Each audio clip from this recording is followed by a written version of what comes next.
नमस्कार साथियों।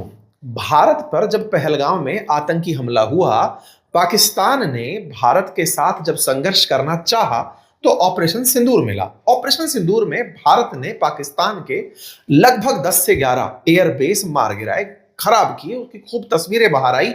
खुद उनके प्रधानमंत्री का बयान आया कि फजल की नमाज से पहले इनके ब्रह्मोस हमारे एयरबेस को तबाह कर दिए थे। ठीक है साहब। We on 9th and 10th night we decided to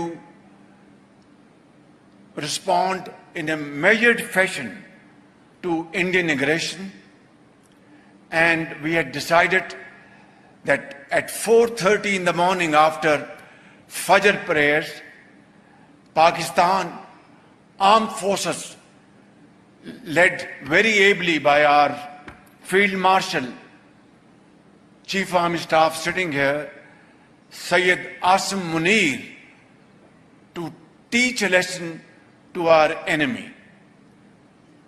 But before that hour reached, India again launched missile attacks, BrahMos, and hit Pakistan's various provinces, including airport in Rawalpindi and other places. लेकिन इसके बावजूद भी जब narrative war चलने लगा तो America का media और अमेरिका खड़ा हुआ पाकिस्तान के साथ। बात की जाए तो पाकिस्तान एक तरह से ऑपरेशन सिंदूर में पिटकर भी खुद को बड़ा दिखाने में कामयाब हुआ। खुद को फील्ड मार्शल का दर्जा दिलवाने वाला आसिम मुनीर ट्रंप के साथ दिखाई दिया।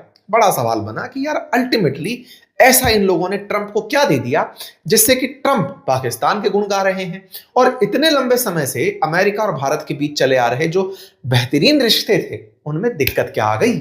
सवाल बड़ा बनने लगा। हमने जवाब तलाशने शुरू किए। फाइनली जाकर के एक जवाब जिस पर हम सब लोग पहुंचे वो ये था कि भारत ने असल में अमेरिका की दुखती हुई नस पर हमला कर दिया था। नस क्या थी? नूर खान एयरबेस। असल मायने में पाकिस्तान में अमेरिका ने अपना एक एयरबेस बनाया हुआ है। अब आपको मैं यहां पर एक एडिशनल लाइन देता हूं और वो ये है, जैसा आप सभी जानते हैं, अमेरिका दुनिया में लगभग 80 देशों में 750 से अधिक बेसेस रखता है जहां पर उसकी सेना प्रत्यक्ष रूप से विद्यमान है। लेकिन बहुत सी ऐसी जगह पर ही हैं जहां पर ये अप्रत्यक्ष रूप से विद्यमान है। उनमें से नूर खान एक था। आपको याद होगा कि अफगानिस्तान के अंदर बरगाम एयरबेस को लेने के लिए निरंतर अमेरिका दबाव डाल रहा है, वाया पाकिस्तान अफगानिस्तान पर एयर स्ट्राइक करवा रहा है ताकि अफगानिस्तान डर जाए और अमेरिका की शरण में आ जाए। पाकिस्तान पूरी तरह से अमेरिकी पपेट बनकर काम कर रहा है। सवाल केवल ये नहीं था, सवाल ये था कि नूर खान एयरबेस पर भारत ने जैसे ही स्ट्राइक की, अमेरिका पूरी तरह से पाकिस्तान के साथ खड़ा हो गया। पाकिस्तान ने लेकिन पब्लिकली कभी यह नहीं बताया था कि अमेरिका ने अपने कुछ गुप्त हथियार नूर खान में छिपा कर रखे हैं। लेकिन बाद में आए हुए हेलीकॉप्टर्स की वजह से यह प्रूव हो गया था, ग्लोब मास्टर जब वहां दिखाई दिया कि कुछ तो गड़बड़ है, पब्लिक में यह सामने नहीं आ रखा है।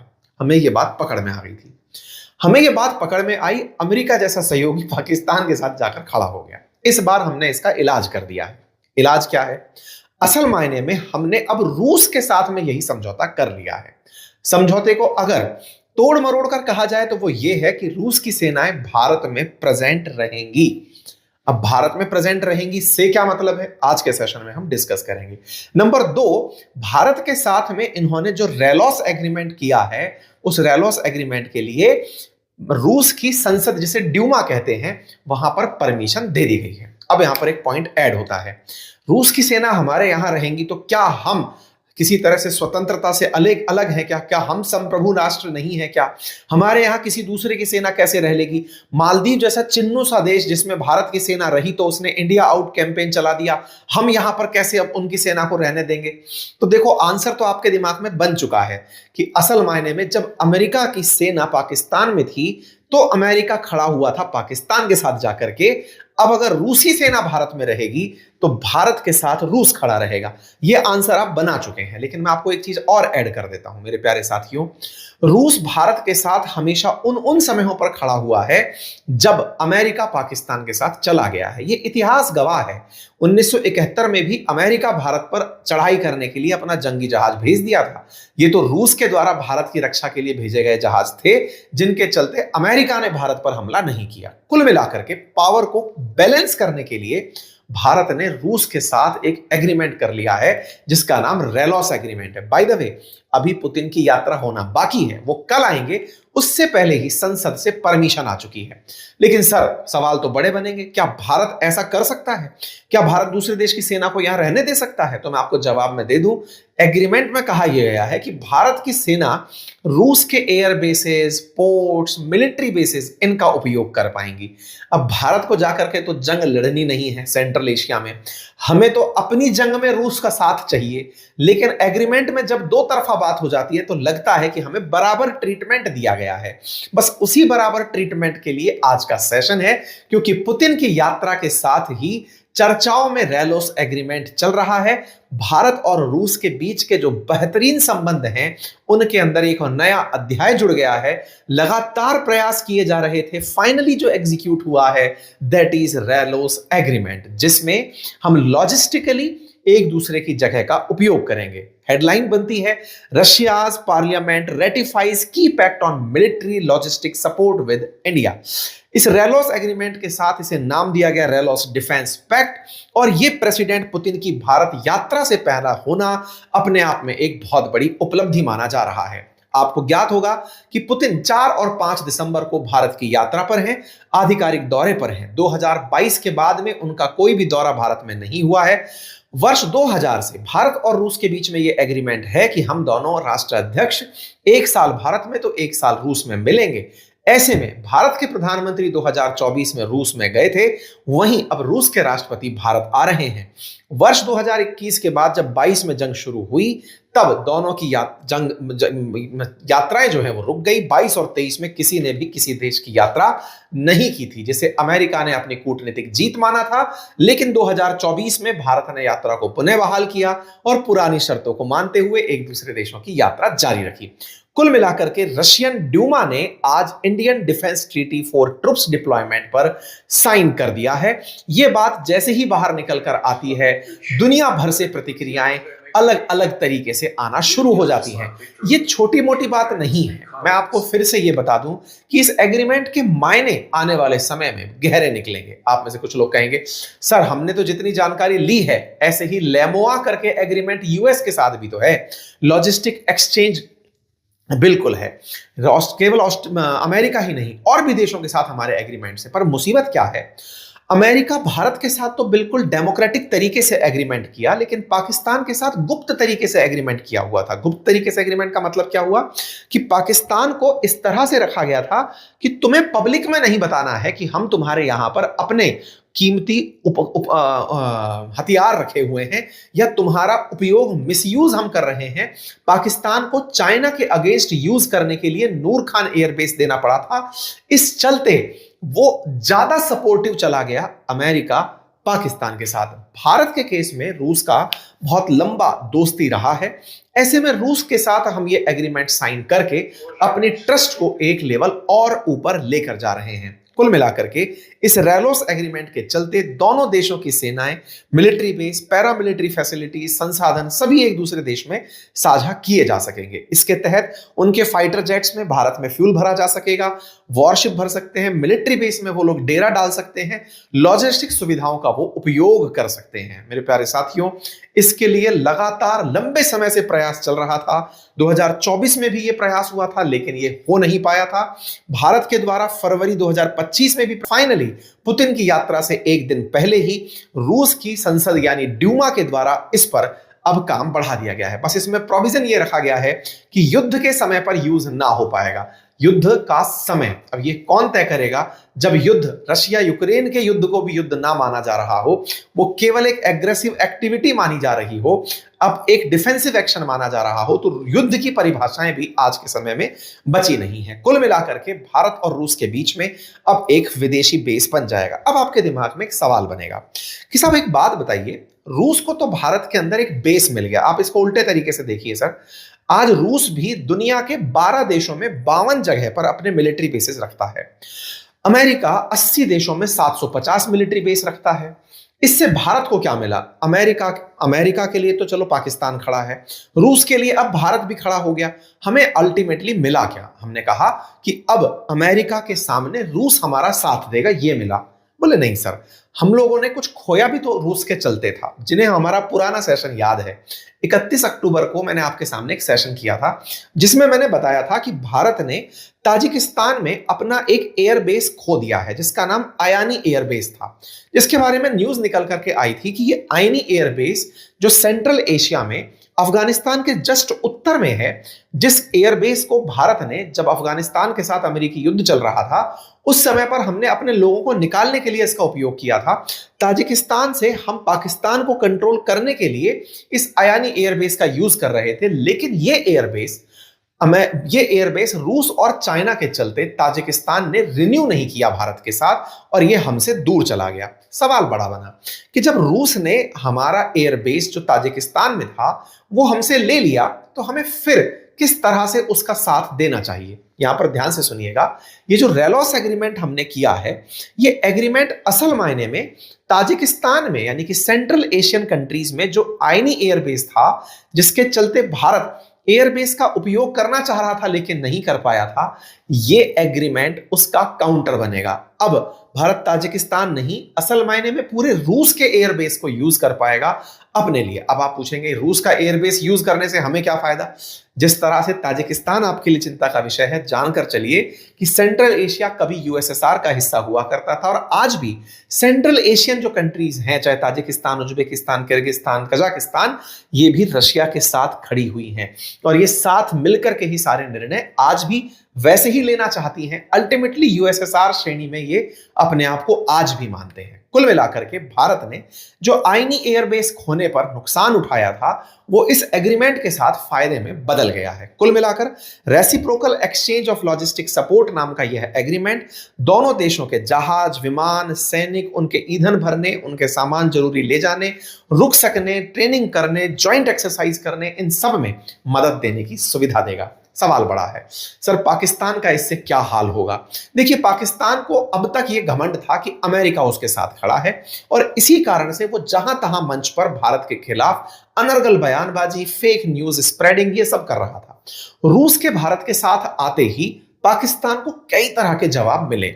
जैसे हुआ ये कि अभी जब भारत की यात्रा पर रूसी राष्ट्रपति निकलने शुरू हुए तो रूसी विदेश मंत्रालय की तरफ से, जैसे हमारे यहां रणधीर जायसवाल साहब जवाब देते हैं विदेश मंत्रालय प्रवक्ता की तरह से, ऐसे रूस की जो राष्ट्रपति भवन है उसको क्रेमलिन कहा जाता है।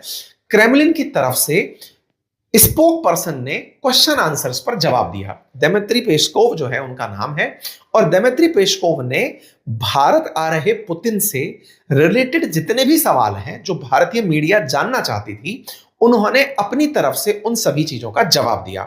ये जो दिमित्री पेस्कोव हैं, इनका मीडिया ब्रीफिंग था। भारत के तमाम पत्रकार इनसे तमाम सवाल पूछ रहे थे। क्यूरोसिटी इस बात की थी कि जब पुतिन ऐसे टेंस माहौल में भारत आ रहे हैं, जब अमेरिका भारत को बार बार यह कह रहा है कि आपने रूस से किसी भी प्रकार का व्यापार किया तो आपको इतना % टैरिफ देना पड़ सकता है, तो ऐसे में पुतिन एजेंडा क्या लेकर आ रहे हैं? कई सवाल पूछे गए। जब सवाल पूछे गए तो इन्होंने खुलकर चीजों का जवाब दिया। इन्होंने एक एक बात खुलकर बताई। इन्होंने कहा कि देखो, आप सभी जानते हैं कि ब्रह्मोस ने भारत और रूस के बीच में विश्वास को नेक्स्ट लेवल पहुंचा दिया है। मैंने कल भी आपको एक सेशन में बताया था कि भारत ने ब्रह्मोस का new generation, next generation level test कर लिया है without announcing in the world. ऐसे में चाइना वाले हमारी रैकी करने आए थे और ब्रह्मोस सुपरसोनिक मिसाइलों में दुनिया की सबसे तेज सुपरसोनिक मिसाइल कंसीडर की जाती है। ऐसे में उन्होंने कहा कि हमारे टारगेट बड़े स्पष्ट हैं। हम भारत के साथ व्यापार को 2030 तक $100 बिलियन तक ले जाना चाहते हैं। इतना ही नहीं, हम ये चाहते हैं कि भारत पर किसी तीसरे देश का असर ना हो। जब उनसे पूछा गया कि सर एक बात बताइए, S-400 को लेकर के भी बात होगी क्या? उन्होंने कहा ये तो हमारे टॉप एजेंडा में शामिल है। आप पूछेंगे ये क्यों? S-400 तो भारत ने 2018 में ही ऑर्डर कर दिया था। 3 यूनिट आ भी चुकी हैं। तो मैं आपको बता दूं, रशिया यूक्रेन युद्ध के चलते 2 यूनिट अभी भी बची हुई हैं S-400 की, और इस बीच में रूस S-500 बना चुका है। 400 की जो रेंज है वो 400 किलोमीटर अगर है तो 500 की रेंज 500 किलोमीटर है, यानी 500 किलोमीटर पहले ही दुश्मन की आती हुई मिसाइलों को वो इंटरसेप्ट करके खत्म कर सकता है। ऐसे में इनसे पूछा गया कि क्या S-400 है डिस्कशन का पार्ट? बोले हाँ, वो तो मेजर डिस्कशन का पार्ट है, उस पर तो हमारी चर्चाएं होंगी ही। बोले सर क्या सुखोई 57 भी चर्चा का विषय है? तो इन्होंने कहा देखिए वो हमारे बेस्ट प्लेन्स में से है, दुनिया के जो बेस्ट प्लेन है उनमें से हमारा सुखोई 57 है, लेकिन बहुत सारे ऐसे बेकार देश भी प्रेजेंट हैं जो मार्केटिंग करके भारत के सामने हमारी इमेज खराब करना चाहते हैं। हम चाहेंगे कि हम अपना सुखोई 57 भारत के साथ वार्ता में शामिल करें।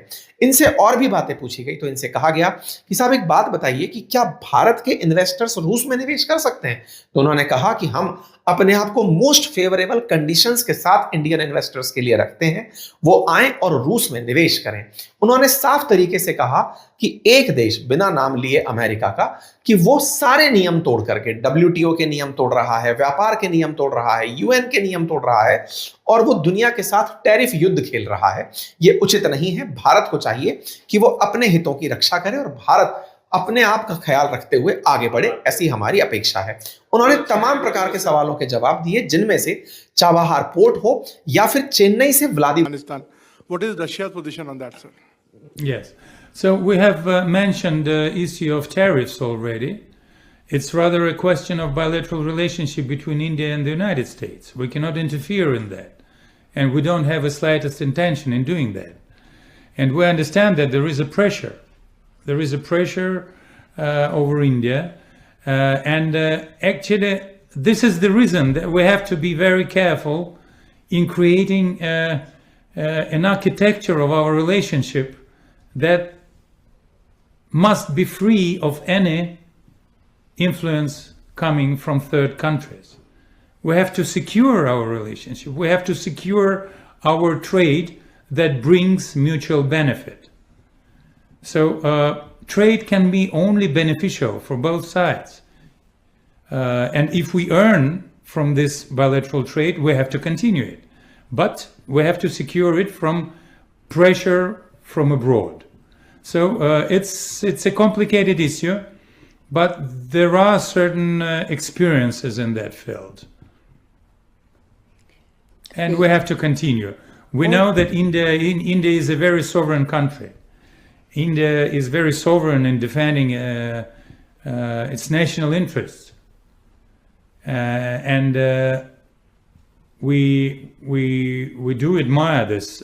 व्लादिवोस्टोक तक का जो रास्ता है उसकी बात हो, इन्होंने सारी बातों पर बेहतरीन तरीके से अपने जवाब रखे। इन तमाम जवाबों के बीच में एक सवाल और पैदा हुआ, वो ये था कि रूसी राष्ट्रपति की भारत यात्रा के साथ साथ यूरोप के अंदर चिढ़ मचना शुरू हो गई। यूरोप की चिढ़ पता कैसे चली, अब मैं आपको वो बताता हूं।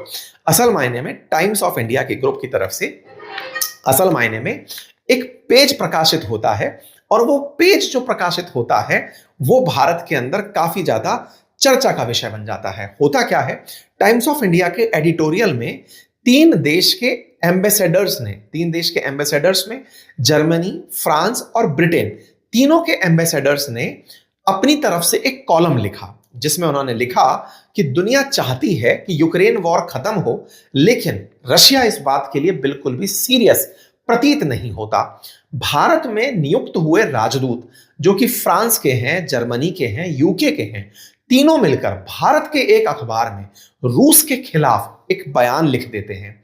जैसे ही ये बयान आता है, रूस तो इस बात से चिढ़ता ही है, भारत का विदेश मंत्रालय भी चिढ़ जाता है कि भाई ये क्या है, हमारे देश में एक विदेशी आने वाला है, विदेश राष्ट्र अध्यक्ष आने वाला है और आप इस अखबार में उन देशों के राजदूतों से अपने यहां पर लेटर लिखवा रहे हो और वो उनके खिलाफ चला जाए। इस तरह की इस हरकत का सब तरफ विरोध हो रहा है।